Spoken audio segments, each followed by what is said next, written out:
ఆంధ్రప్రదేశ్లో రాజకీయం ఆసక్తికరంగా మారుతుంది. కూటమిలో కొనసాగుతూనే మూడు పార్టీలు తమ భవిష్యత్తులో మరింత బలోపేతం అయ్యేలాగా వ్యూహాత్మక అడుగులు వేస్తున్నాయి. రాజకీయంగానూ నందమూరి మెగా ఫ్యామిలీలు కీలకంగా మారుతున్నాయి.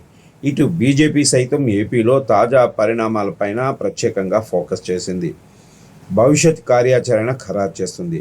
కొంతకాలంగా ఏపీలో చిరంజీవి కేంద్రంగా రాజకీయ చర్చ సాగుతోంది.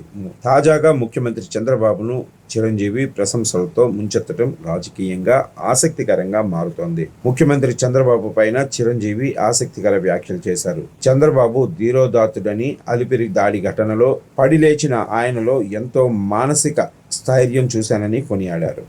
మంత్రి నారాయణ కుమార్తె శరణి రచించిన మైండ్ సెట్ షిఫ్ట్ పుస్తకావిష్కరణ సభకు హాజరైన చిరంజీవి వ్యక్తిత్వ వికాసానికి సంబంధించి పలు విషయాలపై మాట్లాడారు.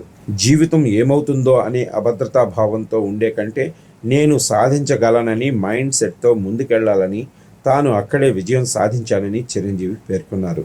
అత్యున్నత స్థానానికి వెళ్ళినా ప్రవర్తన సరిగా లేకుంటే గుర్తింపు ఉండదని చెప్పుకొచ్చారు.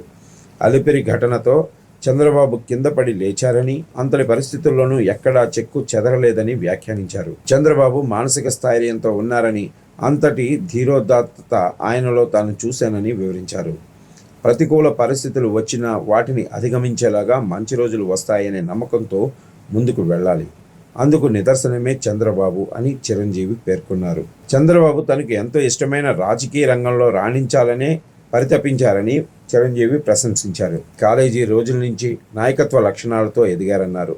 రాష్ట్రానికి సేవ చేయాలనే దీక్షతో నడిచిన చంద్రబాబు వచ్చిన అవకాశాలను ఉపయోగించుకుని ఎదిగారని చిరంజీవి చెప్పుకొచ్చారు. ఆయన నాయకత్వంలో హైదరాబాద్ ఐటీ రంగంలో అభివృద్ధి చెందిందన్నారు. జీవితం పూలపాన్పు కాదని ప్రతి చోట ఆటంకాలు వస్తుంటాయని వివరించారు. అయినా ప్రయాణంలో ఇలాంటి ఊహించని పరిస్థితులు ఎదురవుతుంటాయన్నారు చిరంజీవి.